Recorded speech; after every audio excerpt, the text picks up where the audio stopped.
Sadio, atako butu eleki molai, ntongo ekosukaka na kotana. Mokolo ntongo ekotana, tokosepela lokola basusu.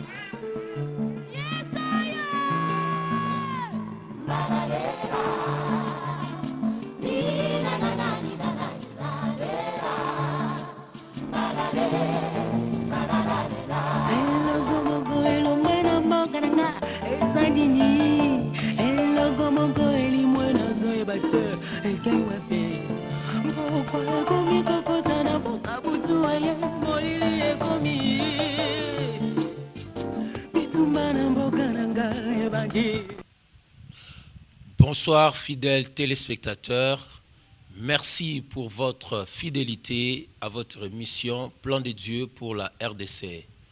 Plan de Dieu pour la RDC, une production du Fonds congolais pour l'évangélisation mondiale ainsi que FOSEM. FOSEM qui est un ministère appelé à soutenir l'évangélisation dans le monde et à vulgariser le plan de Dieu pour la RDC. Dans une présentation de Adolphe Kachumba. Sur ce plateau, je ne suis pas seul. Nous avons encore fait appel à notre frère Achille Bondo, qui est notre spécialiste maison dans la vulgarisation du plan de Dieu pour la RDC. Bonsoir Achille. Bonsoir pasteur. Vous allez bien? Moi je vais bien, merci. Ok. Nous sommes en train de faire une étude de la RDC dans la vision de Dieu. Et vous avez dit la fois passée que la RDC était une nation puissante, un pays missionnaire, un pays qui est appelé à être modèle de la justice, de la paix, un pays bon, un pays béni. Est-ce qu'il y a encore des dimensions qui restent encore, d'autres dimensions de la manière dont Dieu voit la RDC? Merci pour la question. Effectivement, il y en a d'autres. Oui. Nous allons d'ailleurs examiner tout à l'heure. Je voudrais en introduction dire que nous poser une question. Ouais. Mais pourquoi sommes-nous en train de parler de la RDC dans la vision de Dieu? C'est important. L'objectif, c'est arriver à partager la vision que Dieu a de notre pays, selon sa parole, de manière à nous amener à changer notre façon de voir les choses.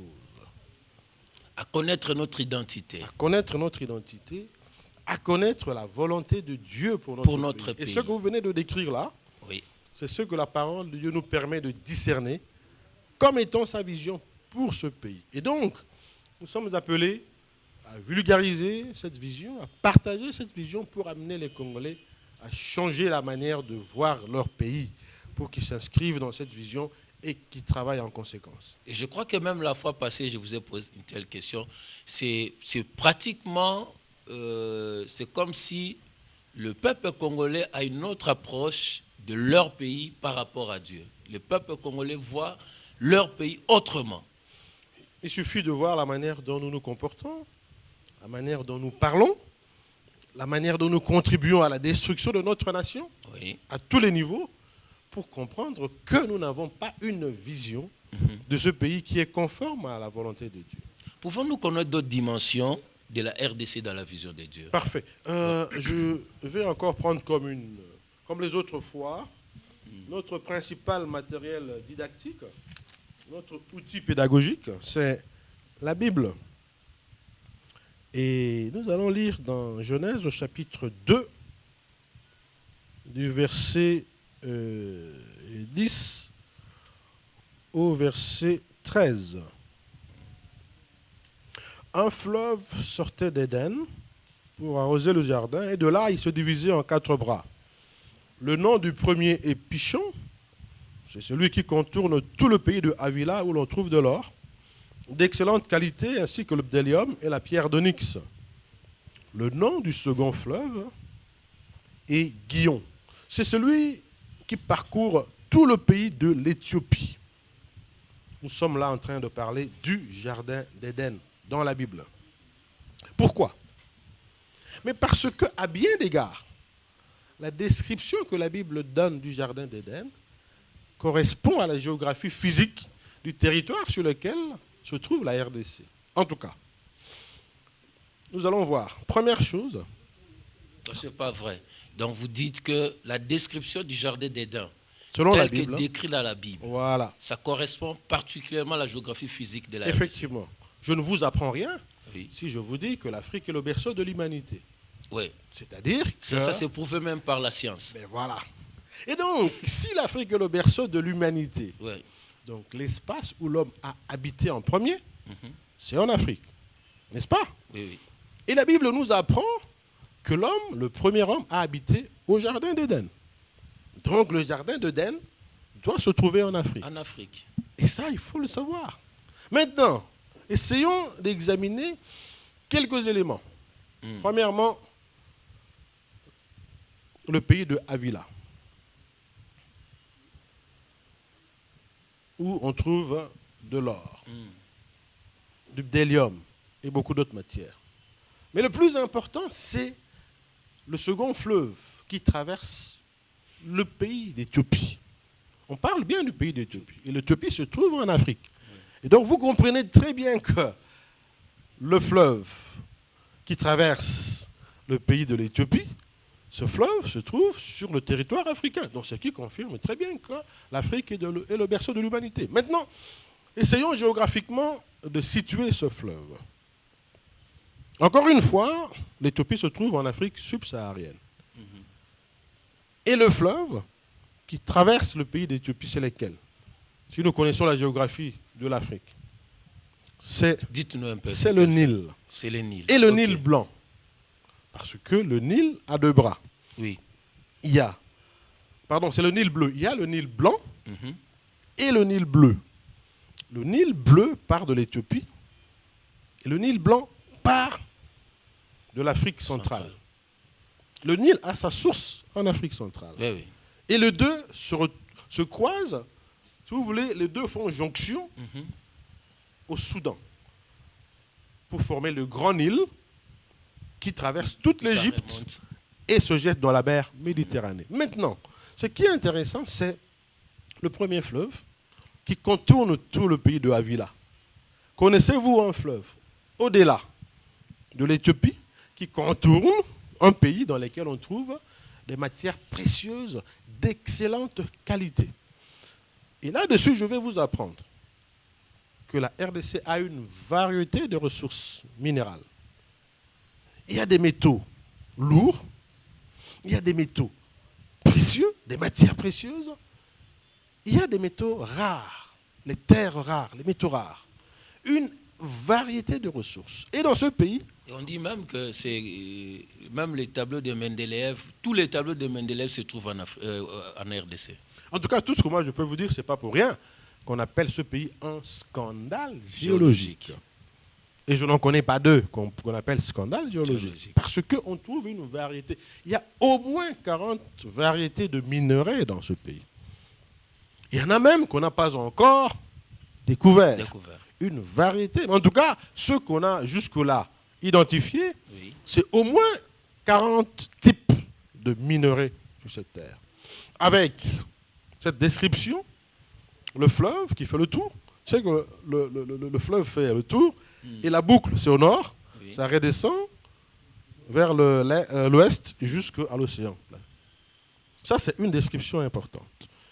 Et j'ai lu un article dans un journal qui situe géographiquement le pays de Avila en Afrique centrale. Donc, moi, je suis fermement convaincu que le territoire actuel de la RDC se trouve dans le territoire, en tout cas, à tout le moins, dans le territoire ou une partie du territoire sur lequel Dieu avait planté le jardin d'Éden.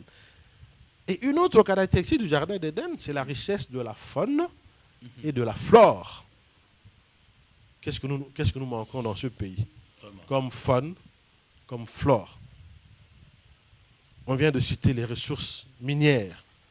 On vient de citer le fleuve qui fait le tour du pays et qui se jette dans l'océan. Et je vous ai dit tantôt que le pays de Avila, j'ai lu un article du journal, qui situe géographiquement ce pays en Afrique centrale.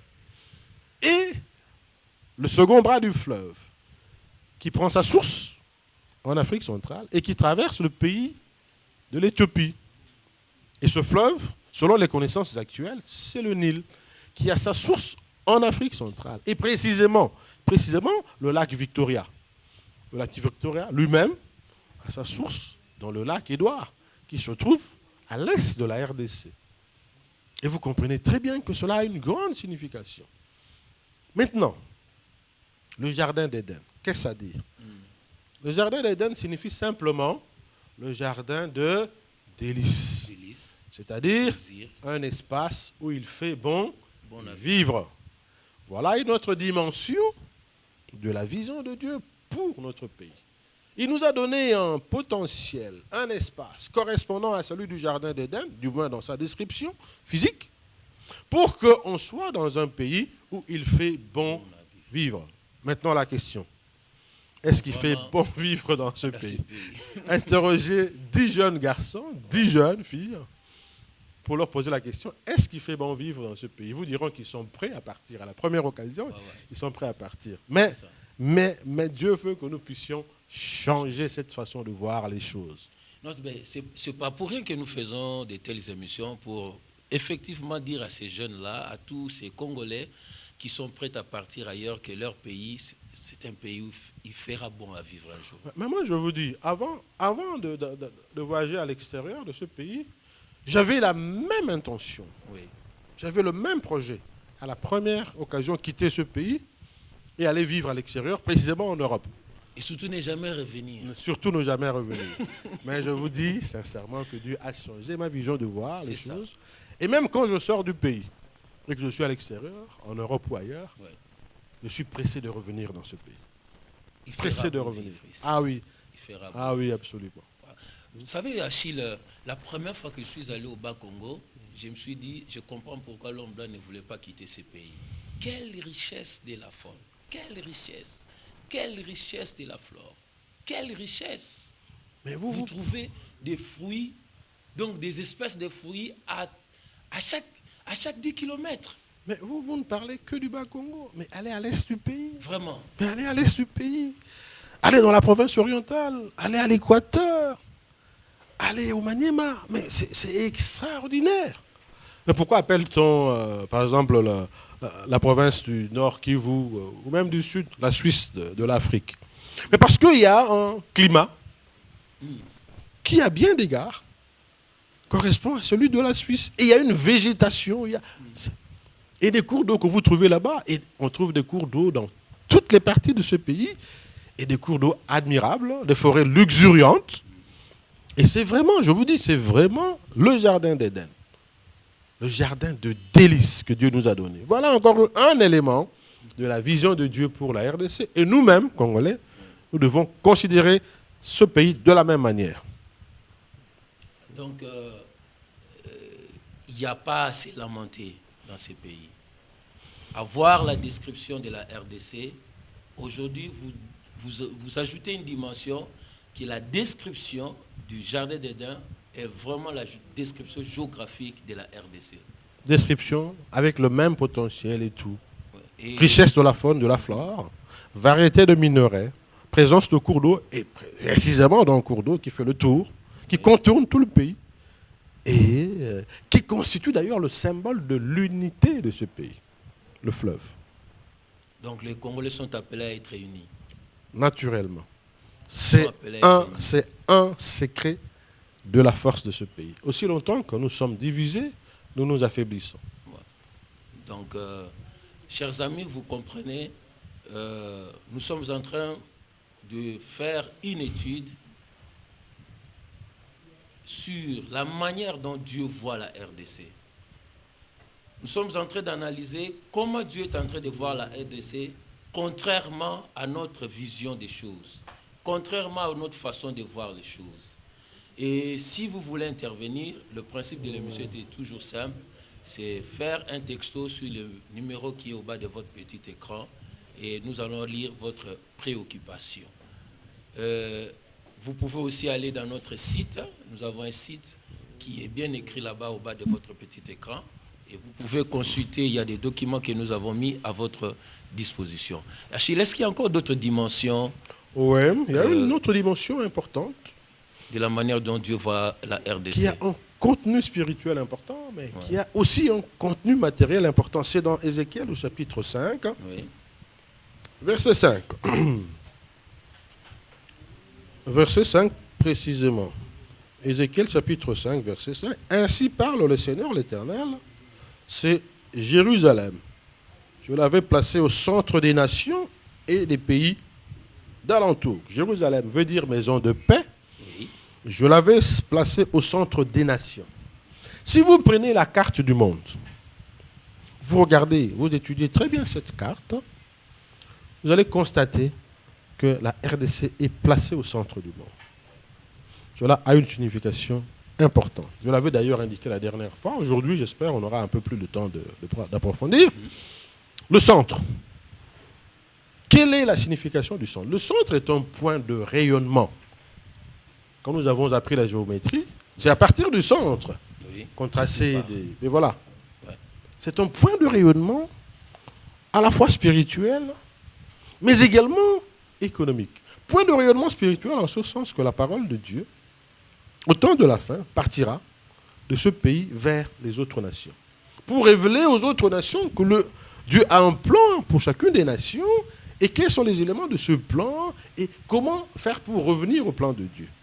Parce que certaines nations du monde, il est vrai, à un moment donné de leur histoire, ont vécu conformément à la vision, mais aujourd'hui, quasiment toutes les nations sont en dehors.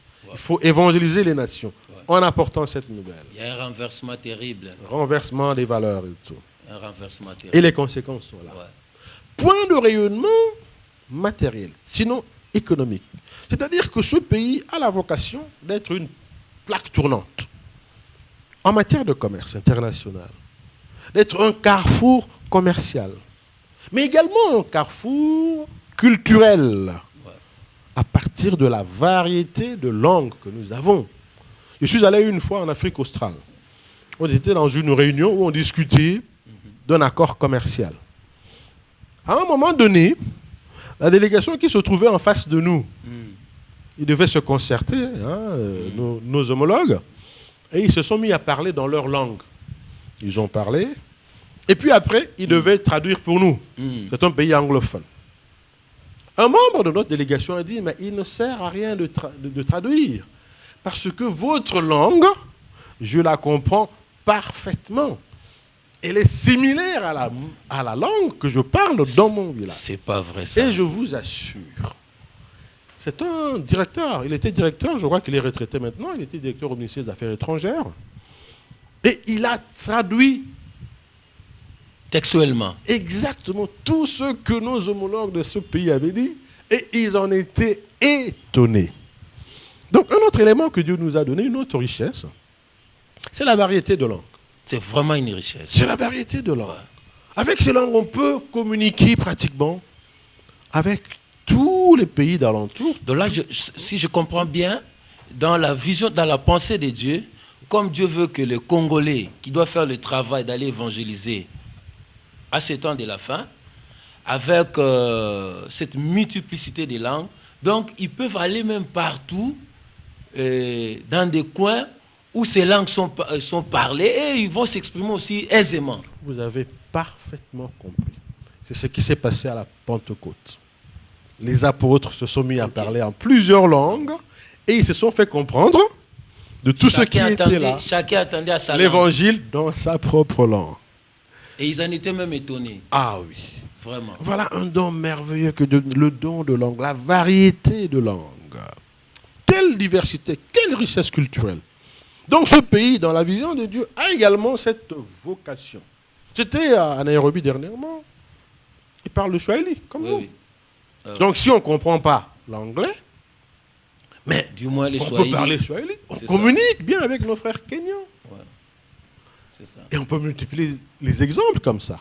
On peut multiplier. Et donc, je vous assure, ces homologues qui étaient en face de nous, en train de discuter l'accord commercial, en étaient étonnés. Ils ont dit, mais comment est-ce que ça... Non, mais j'ai bien compris. Voilà, vous avez dit ça. Et en matière commerciale, ce pays est un hub, c'est-à-dire un point à partir duquel on peut développer plusieurs corridors d'échange. Je vous ai dit dernièrement que la RDC peut faire la jonction entre l'océan Atlantique et l'océan Indien, parce qu'on est situé au centre. Cela appelle quoi? Cela appelle le développement des infrastructures. Ce qui fait que, dans notre émission, nous n'allons pas nous limiter à donner des éléments sur le plan que Dieu nous donne, mais aussi à donner les solutions que Dieu nous donne à partir de sa parole. Les solutions pratiques, je veux dire, c'est-à-dire solutions politiques, solutions économiques et solutions techniques pour que ce pays soit véritablement celui qui correspond à sa vision. On vous entend parler là, la RDC au centre, et ça signifie que nous sommes un point de rayonnement, un centre où une plateforme où nous devons jouer beaucoup de rôles. Et aujourd'hui, quand je vois comment l'Afrique est en train encore de retomber plus bas, des coups d'État par-ci, par-là, des guerres par-ci, par-là, des troubles partout, ça, je dis, donc, la RDC ne joue pas encore son rôle. Effectivement.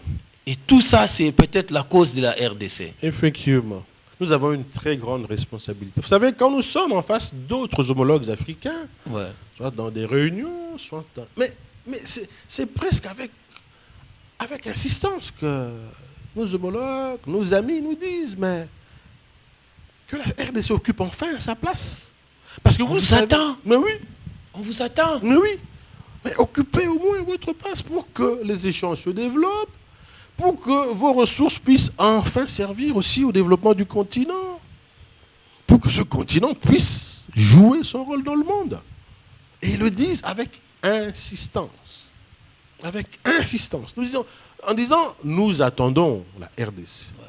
Tout récemment encore, on était avec des experts internationaux, occidentaux, ils ont dit, le monde des affaires internationales attend de la RDC des signaux clairs. Parce que les gens veulent faire des affaires avec ce pays, mais ils sont réticents à cause d'un certain nombre de choses. Voilà que même les étrangers comprennent la vision de Dieu pour la RDC. Alors, qu'est-ce que nous avons à faire? Partager cette vision et arriver à la traduire dans la réalité. Oh, donc la RDC au centre du monde. Ouais. Donc aujourd'hui, nous avons étudié deux grands points. J'aimerais que vous repreniez un peu ça, ces deux grands points. Premièrement, nous avons vu que la RDC, pays de délices, correspondant à la description biblique du Jardin d'Éden. Ouais. Et donc, l'Afrique, berceau de l'humanité, veut dire que le Jardin d'Éden que Dieu a créé, l'endroit où il a placé le premier homme, doit se trouver en Afrique. Cheikh Anta Diop l'a dit, et j'ai lu les travaux de Cheikh Anta Diop. Et quand nous voyons la description du Jardin d'Éden, quand nous voyons ses richesses en flore, en faune, quand nous voyons ses richesses en minéraux, il n'y a vraiment aucun autre endroit dans le monde que la RDC. En tout cas, j'en suis fermement convaincu, nous avons la grâce d'avoir le pays qui se trouve dans ce qui était autrefois le Jardin d'Éden. Vraiment. Premier élément. Ça, c'est le premier. Deuxième élément, c'est la position géostratégique du pays, au centre de l'Afrique. Cela traduit une vocation à la fois spirituelle, mais économique aussi. Non, mais avant que vous développez ça, j'aimerais quand même que vous repreniez la conséquence de ces premiers éléments-là. Donc, RDC et Jardin d'Éden. Conséquence, c'est un pays de plaisir, de délices. Parce que Jardin d'Éden veut dire jardin de délices. C'est-à-dire un espace pays beau vivre. Où il fait bon vivre. Mais, qu'est-ce que la Bible dit? Je vous ai donné un pays de délices. Et vous en avez fait un pays de désolation. C'est dans Zacharie. Vous en avez fait un pays de désolation. C'est-à-dire un pays où règne la tristesse, où règne le désarroi, où règne le désespoir. Surtout la jeunesse. Mais regardez un peu la jeunesse congolaise. C'est une jeunesse désespérée. Et vous savez, pardon, je termine. Vous savez comment la jeunesse congolaise se qualifie? Ils disent, nous sommes une jeunesse sacrifiée. Sacrifié par qui? Non, non, non, telle n'est pas la vision de Dieu. Il faut arriver à rendre de l'espoir à cette jeunesse, d'abord en lui communiquant la vision de Dieu pour son pays. Je voulais dire, est-ce qu'il n'y a pas aussi une main noire de l'ennemi? Il n'y a pas de forces négatives, occultes aussi qui empêchent? Non, mais ce que vous dites a toute son importance. Parce que, de la même manière que Dieu a un plan pour chacun de nous, et pour chacune des nations, il y a aussi les forces invisibles, notamment dont le maître est Satan, le diable, qui existe réellement. Et qui travaille. Le diable aussi a un plan pour les nations. Qui travaille que de la même manière, oui. Il y a le royaume de Dieu d'une part. À l'opposé, il y a le royaume des forces des ténèbres. Mais ça, c'est une dimension spirituelle de la question. Et c'est à ce niveau-là que les serviteurs de Dieu doivent vraiment jouer leur rôle pour non seulement enseigner, mais combattre aussi. Parce qu'il y a des forces spirituelles mauvaises, celles que la Bible appelle les dominations, les pouvoirs, les princes de ce monde. Je t'arrête un peu pour lire un peu ce qu'un de nos amis qui vient de nous dire. Donc il confirme ce que vous dites. Il dit: j'aime mon pays Congo, mais la jeunesse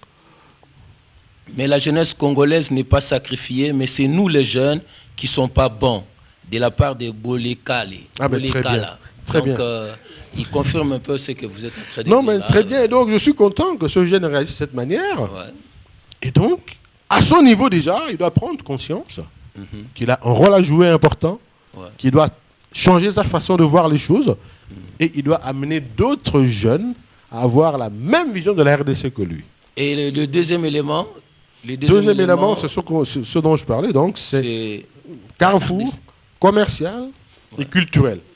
Et cela a des conséquences. C'est que c'est un pays qui est appelé à avoir un rayonnement dans le monde. Rayonnement en termes d'échanges commerciaux et tout. Et pour ça, il doit s'équiper en infrastructure.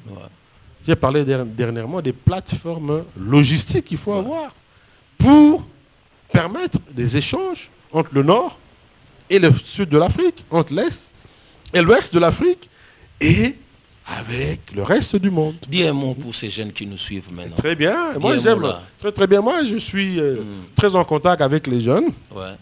Je voulais simplement dire aux jeunes ceci. Première chose, croyez en l'avenir de votre pays, non selon la parole des hommes, mais selon la parole de Dieu. Deuxième chose, changez votre façon de voir les choses, conformez-la à la vision de Dieu pour le pays. Et troisième chose, la plus importante, vous êtes la force et l'avenir de ce pays. Ne pensez pas que la solution se trouve dans le départ, en quittant ce pays, que vous trouverez le bonheur ailleurs. Non. La Bible dit que le Seigneur vous bénira là où il vous a placé. Ok. En tout cas, merci à tous nos amis qui nous ont suivis, surtout à vous les jeunes. Vous avez suivi le frère Achille Bondo, qui vous encourage de rester dans ces pays, de travailler et de marcher dans ces pays selon la vision de Dieu et non selon la vision des hommes. Voyez notre pays tel que Dieu le voit et pas le contraire. C'est comme ça que nous allons bâtir un pays fort, une nation puissante pour aller évangéliser, faire le travail que Dieu attend de nous. Merci si vous avez suivi cette émission. Si ça vous a plu, vous aurez cette émission à rediffusion demain dimanche à partir de 6h. Donc nous avons changé notre horaire. La rediffusion, c'est demain dimanche à partir de 6h. Vous aurez cette émission en rediffusion. Et l'autre, nous allons développer un autre point le samedi prochain. Merci et bonne suite des programmes dans notre chaîne. Bye.